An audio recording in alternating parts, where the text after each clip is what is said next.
right, let's switch gears here on the Monty Show, presented by The Advocates, UtahAdvocates.com, and get to the news that apparently everybody thinks is the biggest story in sports this morning, and that is the extension of the Big 12 TV deal with ESPN and Fox. And there's a couple of things that I think are really important here to point out. This is a significant extension, and the bigger deal is that it could be as much as $50 million per school per season when all of the rights deals are signed. Now, the other thing to remember here that's really important is this deal is not signed yet. This deal is not official yet. The negotiation portion of this agreement, as I am told, as it was explained to me by sources in the TV industry, is that the money and the TV end of it has been agreed to.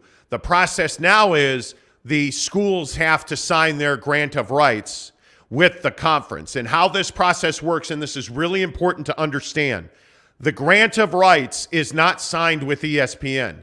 The grant of rights, each school in the league, including BYU and the other three coming in, is signed with the conference, who then goes and makes a deal with ESPN and Fox.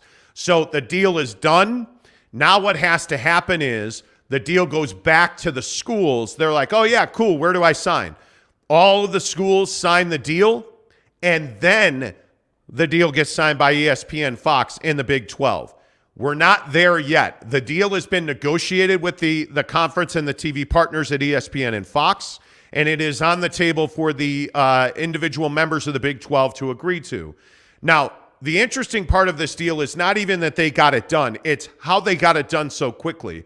And as sources told me yesterday, this deal came together so quickly because ESPN encouraged the Big 12 to come to market sooner and more aggressively, because ESPN viewed the Big 12 as an opportunity to have big games and to create big games in the preseason and to have a lion's share of the Big 12 deals on the ABC ESPN family of networks. And that's exactly what ESPN got. They will have 60% of the football inventory on ESPN or ABC, and that is a huge win for ESPN, because a couple of things you have to remember when we talk about TV deals in college football and major college sports, the other sports matter.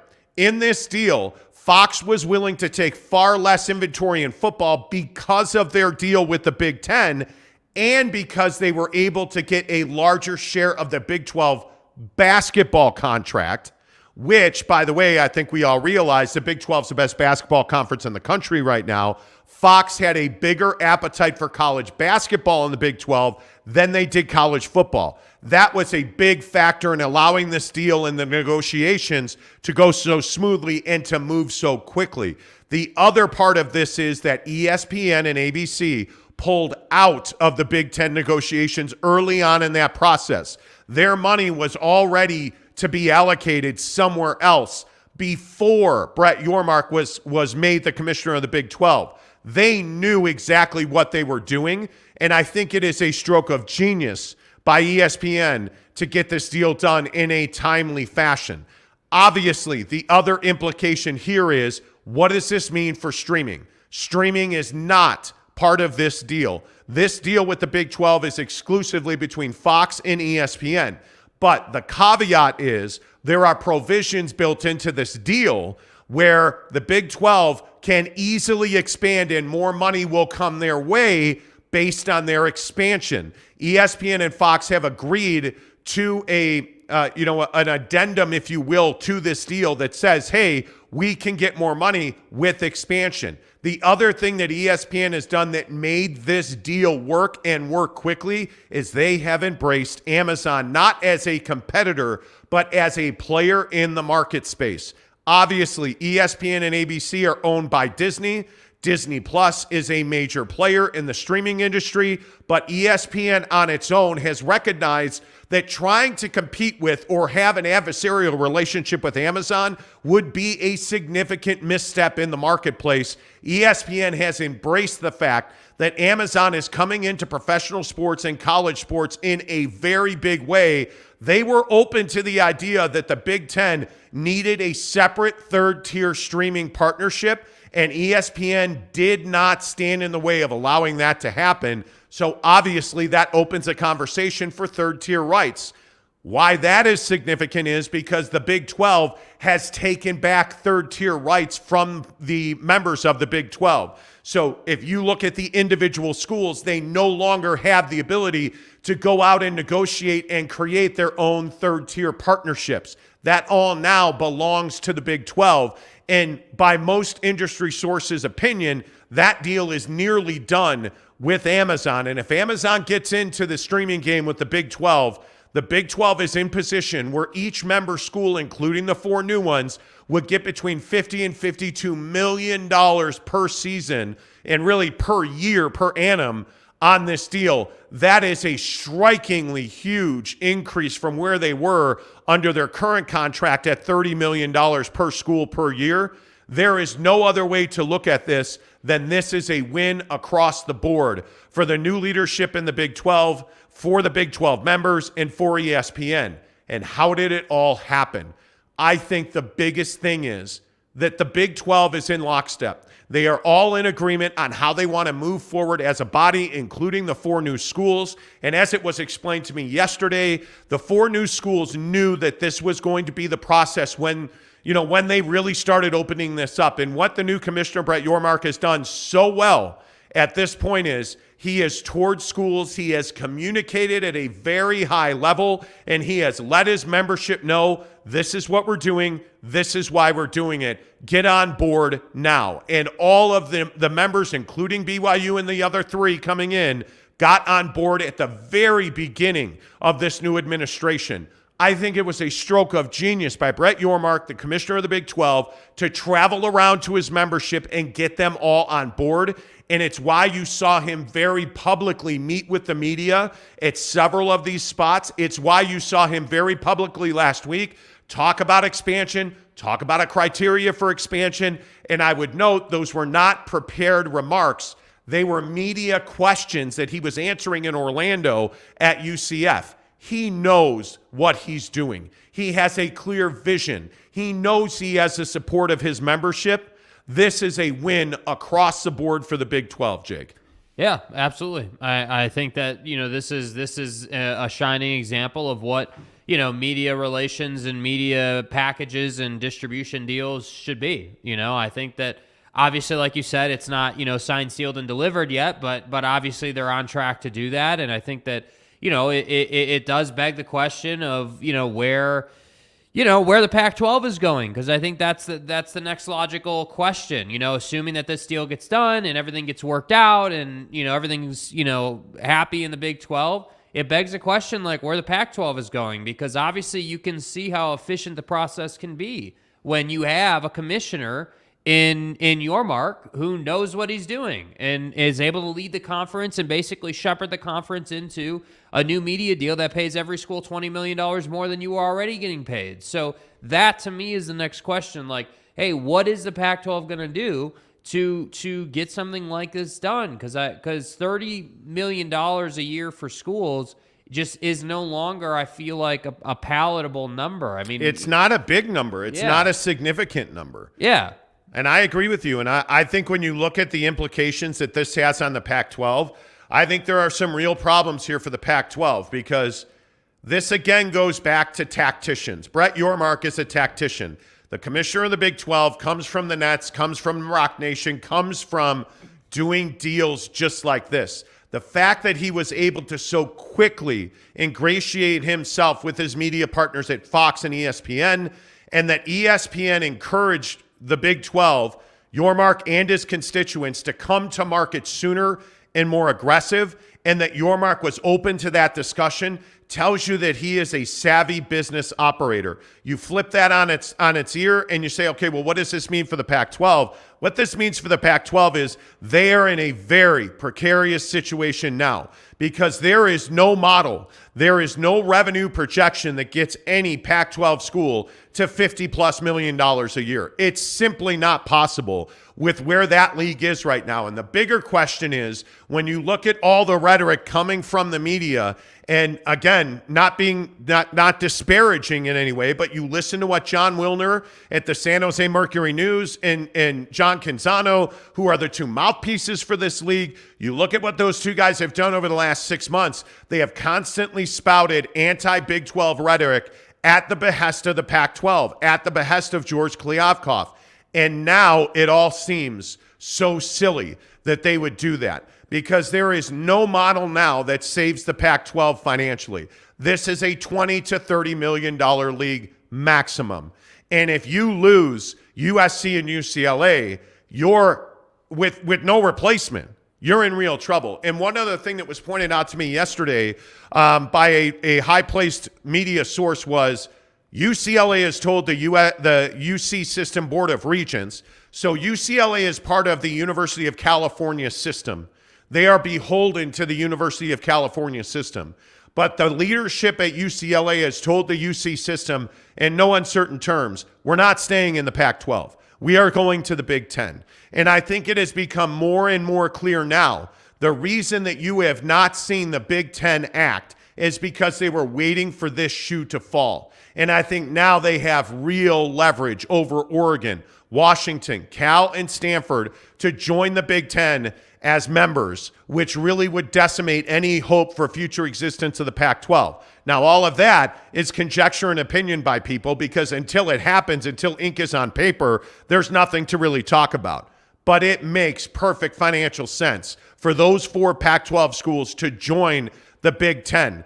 In order for that to happen, though, the Big Ten is going to have kind of a dual negotiation going on with Amazon and those 4 schools, because they need each other. I think Amazon is reticent to join the Big Ten now and then have to come back and renegotiate, because it's just not smart business, would be my guess. I think what you're looking at here is Amazon now is in the catbird seat. And as I said, ESPN has embraced that, and I think that's going to push this ball forward. But as far as the Pac-12 is concerned, I think they are in real trouble here. Yeah, and I think that, talks of mergers and the Big 12 and the Pac-12 coming together, every time a deal like this gets done, it pushes the Pac-12 farther and farther away from that, because there's no incentive for the Big 12 to work with the Pac-12, to do them a favor, to help them. The incentive is to eat up the teams in the Pac-12 now. The incentive is to, as I was saying, 6-8 weeks ago, and we've been talking about these types of deals for a while, but my message has always been, we're heading towards super conferences. And I think that this is just another small step in that process, where you're going to dissolve the Pac-12 essentially. Those teams he was just mentioning are going to go to the Big Ten. The rest of what's left is going to go to the Big 12, and then you're going to have 4 conferences, right? And I think that there's probably going to have to be a process at some point in college football for your G5 team or your lower end team to take a leap to become a P5 team. There's probably got to be a better, more efficient process for that. But right now, I just don't I don't think that George Kliavkoff is helping the conference. And I whether you're looking at it from the Big 10/Big 12 side of it, or you're looking at it from a school like Oregon's point of view, everyone's point of view says, hey, we need to go to these other conferences that are getting, the Big Ten's getting 75 million a year. You're talking about this conference just paying people through the nose. Why would you stay with the Pac? That's the problem. There's no incentive for anybody from any side of the conversation to continue to do business with George Kliavkoff. Yeah, this is a $380 million deal.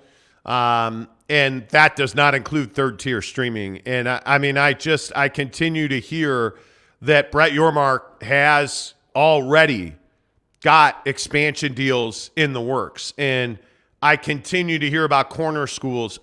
I just don't know that that's available to him now. But I don't see how you don't make the invitation. I certainly think that, the next time I hear about San Diego State will not be the last time. What makes a lot of sense when you're talking about 4 time zones is I think there's only 2 schools in California right now that are viable candidates to join the Big 12, because I do not think Stanford and Cal are that. I think those are Big Ten schools. They've got that written all over them. It makes too much sense. I think San Diego State and Fresno State are the only two teams in the Pacific time zone in California right now that make a lot of sense for the Big 12. To me, San Diego State gives you Southern California. That makes a lot of sense, but I also know that the Mountain West is out on contract negotiations as well, and they are looking to grow their footprint, and I think they would really like to add Oregon State and Washington State. I don't know that happens, but if it does, I think that's a game changer for the Mountain West. But if you're the Big 12, I think really it's Fresno State and San Diego State, and I really think it's San Diego State because you need the population of Southern California, and I think that's the only way to get it. But I mean, I don't know how you get that. I really don't. Mike says, I've heard all these rumors for the last 6 weeks that Amazon is going to buy the Pac-12 network. Are those true? Mike, I appreciate the note. I don't see that anybody is buying the Pac-12 network. The problem is that it's highly dysfunctional. It's got carriage problems. Buying the Pac-12 network for Amazon makes zero sense. What is the gain there? They don't get carried anywhere. Amazon is not trying to grow a cable network. Amazon is not trying to get rights to something. Amazon could have a deal today with the Pac-12 if they wanted to. There would be no reason for the Pac-12 to be in business at the Pac-12 network with Amazon. It just doesn't, in today's current marketplace, it just doesn't make a lot of sense. What makes a lot of sense is for Amazon to partner on a third-tier stream, wholly streaming, with the Big 12, with the Big 10, with the Pac-12 should it survive. That's what makes sense. It doesn't make sense for Amazon to buy the Pac-12. I mean, I've heard that repeatedly, and it just makes. I must be asked that at least 3-4 times a week. Yeah, and it's never made any sense. I mean, and maybe I'm wrong. And if you see a way it makes sense, please feel free. I just don't think that Amazon's never been in the TV business per se, like the traditional TV business. They're very much in the, watch football on your physical TV business, but they want you to do it via internet, not via satellite. Buy the Amazon app. Buy the Prime Video app. They want you to subscribe to Amazon Prime. Yeah. To watch Big 12 football, Y'all feel Big me? 10 football, NFL football on Thursday nights. They don't want you to watch the Pac-12 network. That just does not make sense in any way, shape, or form. Salty Drunk. All right, back on brand, my guy. He says, cool, I've been looking forward to the TV rights discussions. I can't tell if that's salty or if that's No, actual. that's salty. That's 100% salty. He hates football. BYU is getting that bag, Tanner says. They are. They are. And one of the questions is what happens to BYU TV now? Because you're not going to see Big 12 sports on BYU TV. That's come, the third tier now has been taken away at the local level. So that's probably still Sports Nation. That's probably still, all of the sports non-action sport, like any of their sports content, their coordinator's corner, like all that stuff I think goes on. I just don't think I don't think you can continue to have sports on BYU TV. I don't. Long Gone Dandy says, at Kenai, Jazz remind me of the 2004-2005 Pistons. Yeah, maybe.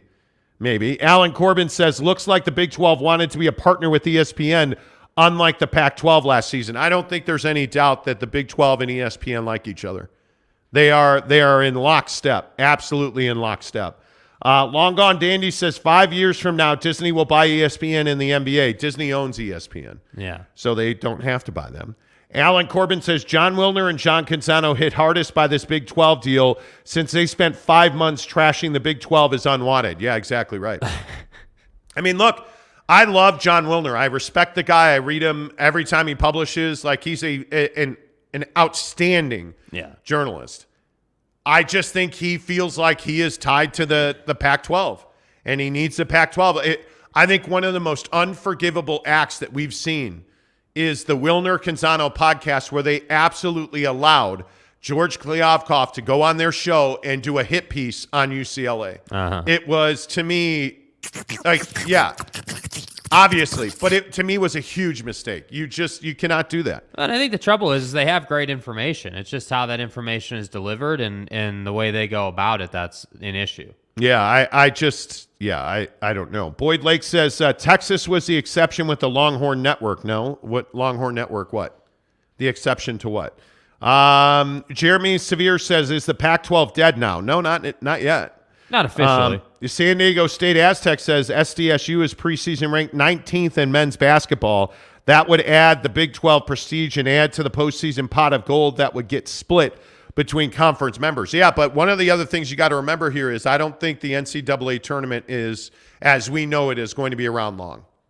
I honest to God, I could see a big change coming to postseason college basketball because I think there's a lot of people who feel like there's just not enough seats at the table. Yeah. And with the money that's available, I also think that Amazon and a streaming platform, Apple TV is interesting in this light. I think there could be made for streaming games. I think the same way that they're done on ESPN and Fox and CBS, and I think you could see made for stream games, made for stream events. So yeah. I think the college basketball postseason could change. Tanner says the Pac-12 has been dead since UCLA and USC went to the Big Ten. I would agree with that. Josh Lovren, oh, come on. This is such a dumb question. I'm so tired of hearing this. Should ECU be part of the Big 12 over one of the four incoming into the league? Should BYU be in the Pac-12? Should they be in the Pac-12? They dominated the Pac-12 last year. Should BYU be in the Pac? Josh, you're better than this. This is a really dumb question. The thing I don't understand is, Josh, why have you turned into a BYU hater all of a sudden? I don't get it. I think you're a Washington State fan. I could be wrong. I don't understand this question. East Carolina is tiny. What do the Pirates bring to the table? Yeah. Winning football games has almost nothing to do with joining a conference. And that's what I think people don't understand. It's a business thing. It's not necessarily obviously winning helps, and I think winning.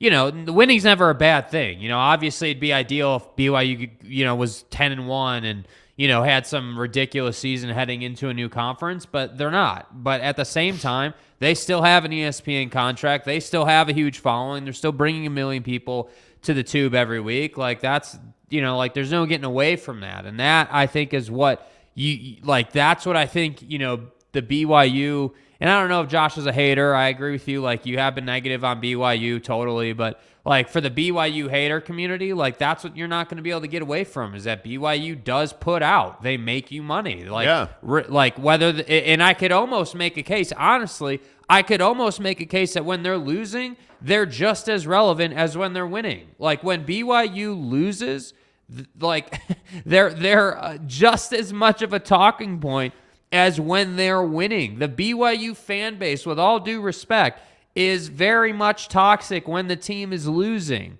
But that then means inherently that everyone's talking about, Tuiaki and Kalani and everything happening in the program. So when they play ECU with a lot on the line, there's going to be a lot of people watching that. So that's the difference. And that's why that's, kind of with all due respect, kind of a silly question. It is, yeah. Mike Maple says, no way the Arizona schools don't get the grass is greener thoughts now. Oh, my God. How are you not? Listen, the truth about the Pac-12 is they were in position to dominate. Yeah. And their unwillingness to embrace tech, their unwillingness to do a deal with DirecTV, their inability to operate, I don't know, what's the right way to say it, a sound business model, it absolutely crippled them. I look at the smaller schools in that conference, all of these schools that spent significant money upgrading their facilities and their TV and radio capabilities, and none of that money was ever realized. None of it.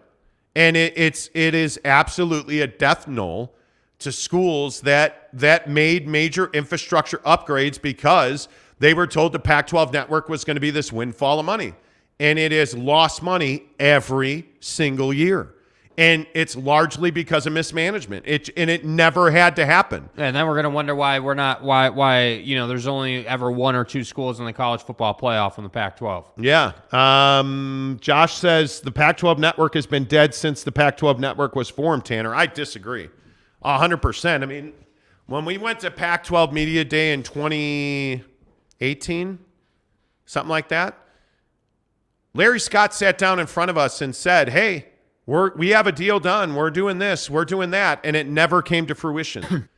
Even in 2018, had you done a deal, and there was a lot of talk about YouTube TV and Google, that they were going to partner on a stream deal. If you'd have done that, Larry Scott would still be the commissioner, and we wouldn't be having the discussion we're having now. That's right, T. But you didn't. And now here we are. The Pac-12 network was not dead on arrival. No. I don't understand.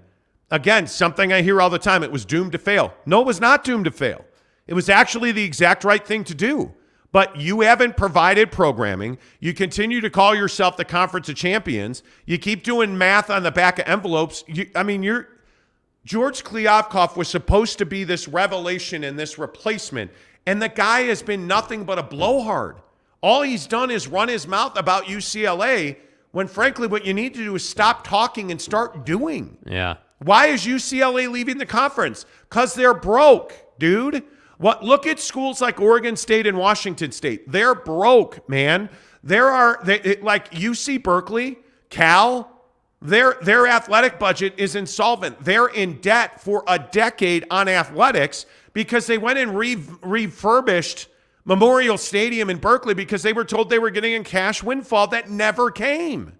Now all you're doing is trying to keep that going, because this is what you've always done. It's funny, we were driving to work today talking about doing hard better. It's the Carol Lawson thing, do hard better. And the Pac-12 just can't seem to get on board with that. And the Big 12 embraced the suck. When Oklahoma and Texas said, hey, we're leaving, we're going to the SEC, did the Big 12 fold? Did the Big 12 pull out envelopes and pencils and start doing bad math? No, they didn't. They got their ducks in a row, and they realized that their commissioner, Bob Bowlesby, was a joke at the time, right? And what did he say? Oh, man, this, that. Oh, God, conference is in trouble. Oh, we're losing half. He straight up said we're losing half of our TV value. They fired him, and they brought in a guy who was like, yeah, we can get this done. Fucking A. And lo and behold, he's gotten it done. But what is the Pac-12 doing? They're still talking. They're still doing math on the back of envelopes, according to George Kliavkoff. It's embarrassing. It never had to happen. Yeah. If you would have just embraced the position that you're in, and this is what I cannot get, whether it's the Utah Jazz, whether it's the Pac-12, whoever, you routinely look at people that deal with adversity, and this is in your life, and this is in your business, and this is in your home. When you're dealing with adversity, the people who try to find the shortest route to the easiest path are the ones who routinely fail. It's the people who are like, yeah, this is hard. I'm walking uphill. I better breathe well. Embrace the suck, bro, and we will come out of this ahead. But when you don't embrace the suck, you wind up sticking with Pac-12 Network and not having a deal on DirecTV. And I'm pretty certain, I've never watched the Pac-12 Network. I don't believe I have ever one time seen a Pac-12 network broadcast. I'm pretty sure of that. And why? Because I'm a DirecTV customer. Can't get it online. I'm not subscribing to Fubo or whatever it's called, Fubo TV. Right. I'm not doing that. It's just amazing to me that the depth of absolute self-inflicted wounds in the Pac-12 is remarkable. It is truly remarkable to me. How was football at 50? It was really, really good. Really, really good. Football at 50 presented by Papa Murphy's Pizza. 10 of the hour, every hour. On the Monty Show, make sure, seriously, make sure, though, here on the Monty Show that you get your Jacko Pizza tonight, because it is Halloween, and that does mean today is the last day for Jacko Pizzas. 911, what's your emergency? Something is in my house. I'm sorry, say again? I smell something delicious and I don't know what it is. Ma'am, can you describe it for me? It smells like gold golden crust, freshly shredded cheese, and pepperoni. Ma'am, we've traced the smell, and it's coming from inside your oven. What do you mean? It's a Papa Murphy's Jacko pizza, and it's just $10. Ah, amazing. Papa Murphy's. Yeah, dude. Cannot wait. Thanksgiving, Christmas, Halloween. Like it. Can you guys believe? Yeah. Here on the Monty Show, presented by the Advocates, UtahAdvocates.com.